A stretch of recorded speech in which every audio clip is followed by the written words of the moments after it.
नमस्कार साथी। देखिए, मैं ये पूछना चाहता हूँ, ये बताना भी चाहता हूँ कि कौन कहता है कि होते नहीं हैं चमत्कार। अरे चमत्कारों को ही सारी दुनिया करती है। नमस्कार। देखिए, जैसा आप सबको विदित होगा कि भाई हम एक्यूप्रेशर थेरेपी से भी उपचार करते हैं और हमारी डॉक्टर नेचर वेलनेस के उत्पादों से भी हम उपचार करते हैं, दोनों के कॉम्बो से, जिसमें हमारे कलर थेरेपी भी है, मैग्नेट थेरेपी भी है, सीड थेरेपी भी है और सॉइल थेरेपी, मृदा थेरेपी भी है। सभी तरीके की थेरेपी उसमें शामिल होती है और मंत्र उपचार भी होते हैं। तो आज हम निकले थे यहाँ से, एक हमारे अंकल हैं, 83 ईयर्स ओल्ड हैं, 83 साल की उम्र है उनकी, उनका उपचार करने निकले थे विद्याधर जाने के लिए। तो उससे पहले हुआ क्या था कि कल कोई गुंडा हमारे इधर घूम रहा था मकानों में, ऐसे तो मतलब विजयपथ की साइड में, तो वो आया, उसने हमारी गाड़ी में भी कुछ छेड़छाड़ कर दी, तो गाड़ी चार्ज हुई नहीं। सवेरे हमने सवेरे चार्ज कर लेंगे, तो सवेरे चार्ज हुई नहीं। फिर हम मैकेनिक के पास लेके गए, वहाँ उसने गाड़ी सही करी, फिर वहाँ से आके वापस घर पे हमने चार्ज करी, लेकिन वो गाड़ी फुल चार्ज नहीं हुई, बहुत थोड़ी सी चार्ज हुई।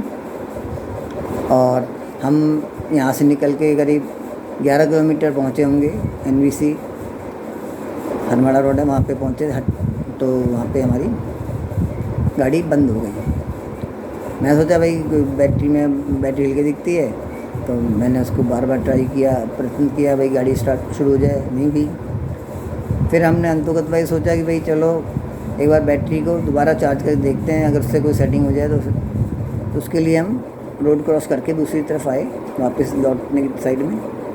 और वहाँ पे एक दुकानदार से पूछा, हमारी श्रीमती जी ने, मेरी अपलाइन जो है, भाई हमें गाड़ी चार्ज करनी है, तो उसने मना कर दिया। फिर दूसरे से पूछा, वो मेडिकल की शॉप है, तो उससे पूछा, बोला ठीक है आप कर लीजिए। तो हमने गाड़ी चार्ज करने को लगाई। गाड़ी चार्ज करने के लगाने के बाद क्या हुआ कि मेरी आदत है कि भाई मैं जेब में से कार्ड निकाल के सबको देता हूँ, क्योंकि मैं एलोपैथी से सख्त घृणा करता हूँ। तो मैं सबको यही परामर्श देता हूँ कि भाई हमारे प्राकृतिक चिकित्सा और डॉक्टर नेचर वेलनेस के आयुर्वेदिक उत्पादों से चिकित्सा करनी चाहिए, उनका सेवन करना चाहिए, जिससे हम सेहतमंद रहें। तो जब उसको कार्ड दिया दुकानदार को, तो बोला जी मेरे को भी ठीक कर दीजिए। मैंने भाई क्या समस्या है? तब उसने बताया कि मेरे बाएं हाथ में लकवा है। और मैंने पूछा कब से? तो बोला 5.5 महीने हो गए कि 2 ऑपरेशन करा लिए, कि क्लॉट जम गया था, तो उस चक्कर में मेरे लकवा आ गया। ठीक है भाई। उससे फिर उसका उपचार शुरू किया और उपचार करते करते और भी उससे कई समस्या उसकी जब पूछी, तो इसमें वो तो ठीक है, जो उपचार हुआ और कराने का वो उसका है, आगे भी कराएगा, प्रोडक्ट भी देना है उसको, हेल्दी हार्ट लिक्विड भी देना है, अगर वो लेगा तो ब्रेन सपोर्ट टैबलेट भी देनी है, और भी 1-2 प्रोडक्ट उत्पाद देने हैं। लेकिन मैं ये कहना चाहता हूँ, बताना चाह रहा हूँ कि देखिए भगवान ईश्वर ने क्या चमत्कार किया, क्या चक्कर चलाया कि हम विद्याधर नगर जाते आते वापस घूमें कि भाई बैटरी चार्ज करके देखें, तो ऐसी जगह पहुँचे जहाँ पे वो हमारी प्रतीक्षा कर रहे थे। अभी अगर आप लोगों को ध्यान हो तो एक वीडियो बहुत वायरल हो रहा है कि एक डॉक्टर, बहुत अच्छा मतलब डॉक्टर, स्पेशलिस्ट जिसे कह सकते, विशेषज्ञ एलोपैथी के, और वो छोटे मोटे लोगों के पास तो जाते ही नहीं थे क्योंकि उनको समय नहीं था, तो वो प्लेन से जा रहे थे, तो एकदम वातावरण ख़राब हो गया और वो प्लेन को उनको आपातकालीन लैंडिंग हुई, उतरना पड़ा। फिर उनको क्योंकि कुछ कॉन्फ्रेंस में पहुंचना ज़रूरी था, तो उन्होंने टैक्सी पकड़ी, कार ली, कार से भी गए, तो कार से थोड़ी देर गांव के पास पहुंचे तो वहाँ कार जाके बंद हो गई।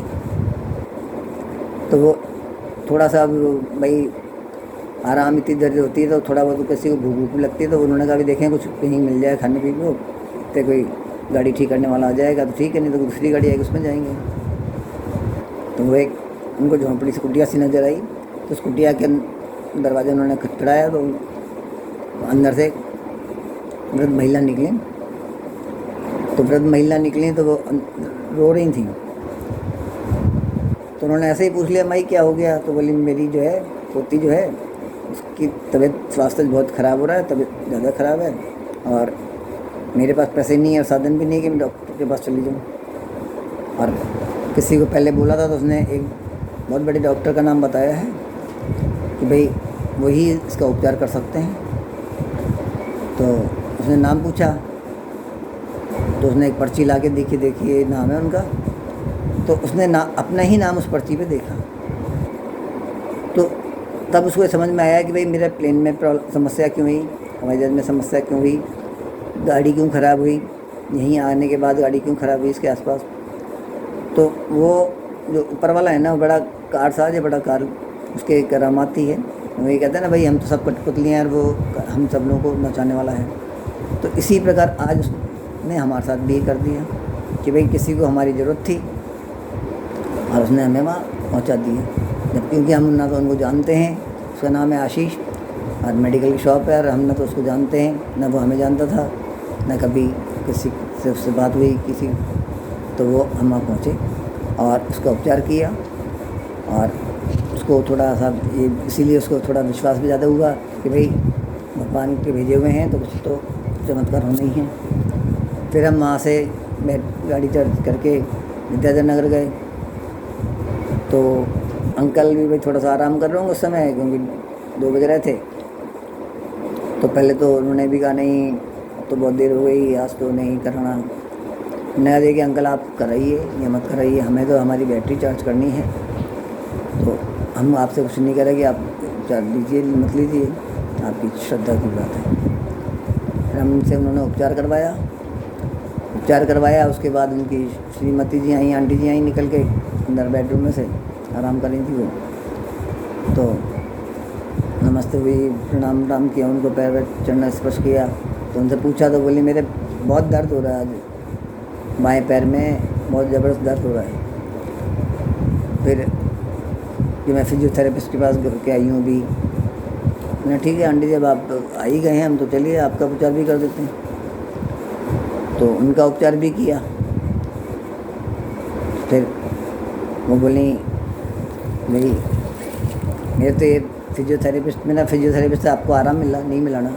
मैंने अब हम आप कर रहे हैं तो आपको उपचार से आराम मिलेगा, और पीड़ान सिरप आपके पास है अंकल, वो दी थी हमने, तो वो आप पीड़ान सिरप कम से कम 3 खुराक आज पी लीजिए और कल पी लीजिएगा तो आपको बहुत आराम मिल जाएगा। मैं कल भी आ ही रहे हैं, हम कल आएंगे जब आपको उपचार दोबारा कर देंगे।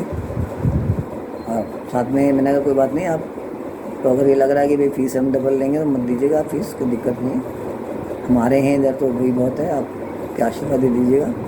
हमने उनका भी उपचार कर दिया और उपचार करके फिर हम आए। फिर कोई और काम था बीच में, अदालत में जाना था, वहाँ गए। फिर वहाँ से लौटते हम 5:30 बजे हमारे घर पहुँचे। और आज सोमवार का मेरा व्रत था तो भोजन भी मुझे नहीं करना था सवेरे। तो आज भगवान ने मेरी सुन ली कि भैया आज पहली बार इतने समय बाद मैं लगभग भूखा रहा, मेरा व्रत अच्छा हुआ। नहीं तो हमारी अपलाइन तो ज़बरदस्ती ये खा लो वो खा लो, ये कर लो वो कर लो। बस तो यही कहना था आपसे कि भाई आप ईश्वर को मानिए, ऊपर वाले को मानिए, उनसे बड़ा कोई भी नहीं है दुनिया में। सृष्टि उन्होंने ही बनाई है, तो सृष्टि की रचयिता वो हैं, तो उसको चलाने वाले भी हैं और संहारकर्ता भी हैं। ब्रह्मा विष्णु महेश जो माना जाता है जो, और शिव जी की जो आरती है वो भी उन तीनों की आरती है, अकेले हमारे महादेव की आरती नहीं है। एक बहुत कम लोगों को मालूम होगा कि भाई ये आरती जो है उन तीनों की है, ब्रह्मा विष्णु महेश की है।